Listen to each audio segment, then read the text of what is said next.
નમસ્કાર, વીટીવી ગુજરાતી.com પર તમારું સ્વાગત છે અને મારું નામ છે કરણ ચડોતરા. હાલ ગુજરાત ઉપરથી અસના જે વાવાઝોડું હતું એનો ખતરો ટળી ચૂક્યો છે અને આ જે વાવાઝોડું છે એ અત્યારે દરિયામાં છે અને દરિયામાંથી અત્યારે આગળ વધી રહ્યું છે. અત્યારે એની તીવ્રતા પણ ઓછી છે, જેને કારણે હવે કચ્છ અને સૌરાષ્ટ્રના કેટલાક ભાગોમાં વરસાદ આવવાની જે ભીતિ હતી, વધારે વરસાદ આવવાની ભીતિ હતી, એ હવે ટળી ચૂકી છે. અત્યારે કચ્છના મોટા ભાગના વિસ્તારમાં સામાન્ય વરસાદ પડી રહ્યો છે. દ્વારકાની વાત કરીએ, દ્વારકા અને આસપાસના જેટલા પણ વિસ્તારો છે ત્યાં પણ છૂટોછવાયો વરસાદ પડી રહ્યો છે. હું વાત કરી રહ્યો છું 30 તારીખ દરમિયાન કયા કયા વિસ્તારોમાં વરસાદ પડી શકે છે તેની વાત કરી લઈએ. અત્યારે તમે થોડું ઝૂમ કરીને આપણે જોઈ લઈએ. 30 તારીખની આસપાસ નલિયા છે, માંડવી છે, આની સાથે સાથે દ્વારકા, જામનગર અને એની વાત કરીએ આગળ જો વાત કરીએ વેરાવળ છે, વેરાવળની આસપાસનો વિસ્તાર છે, પોરબંદર છે, જુનાગઢ છે, આ બધા જ વિસ્તારોમાં સામાન્યથી છૂટો છવાયો વરસાદ પડવાની અત્યારે શક્યતાઓ વ્યક્ત કરવામાં આવી રહી છે. વાવાઝોડાનો આગળ વધી ગયું છે, પરંતુ અમુક એવા વિસ્તારો હશે કે જ્યાં ભારે વરસાદ પણ પડી શકે છે. એમાં પણ ખાસ કરીને નલિયા, માંડવી અને દ્વારકા એવા વિસ્તારો હશે કે જ્યાં ભારે વરસાદ પડી શકે છે.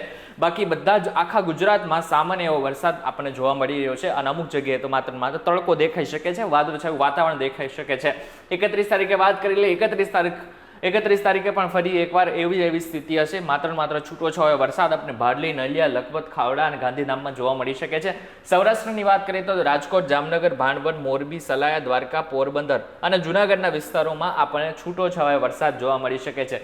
ઉપર આ બાજુ આપણે ઉત્તર ગુજરાતની વાત કરીએ. ઉત્તર ગુજરાતમાં જોવા મળશે આપણે થોડુંક વાતાવરણમાં ચેન્જીસ જોવા મળશે.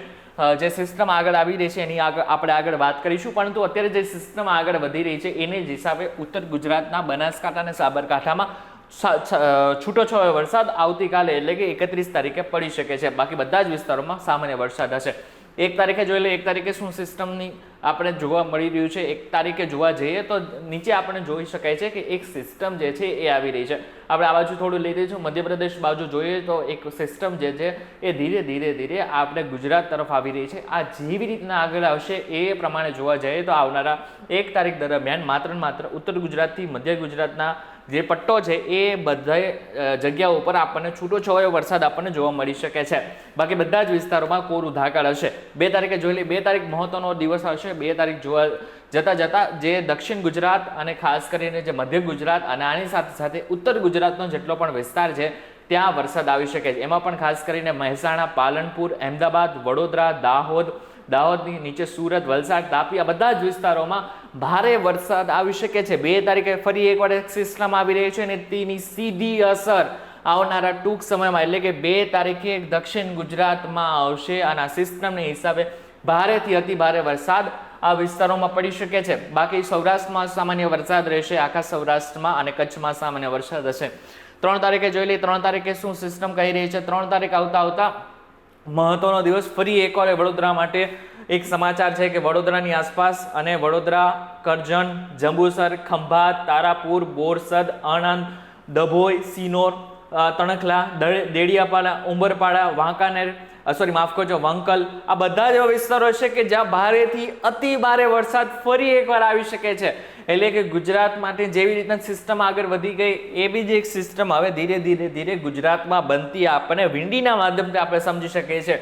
એટલે કે આ બાજુ જોઈએ ગુજરાતની વાત, સૌરાષ્ટ્રની વાત કરીએ તો જસદણ, બાબરા, અમરેલીની આસપાસ બાબરા, ચોટીલા, મોરબી, સુરેન્દ્રનગર, કુડા, જામનગર, ભાણવડ, જુનાગઢની આસપાસનો વિસ્તાર આ બધા જ વિસ્તારોમાં ભારે વરસાદ પડી શકે છે. એટલે કે 3 તારીખ નોંધી લેજો. 3 તારીખે ફરી એકવાર વરસાદ આવી રહ્યો છે.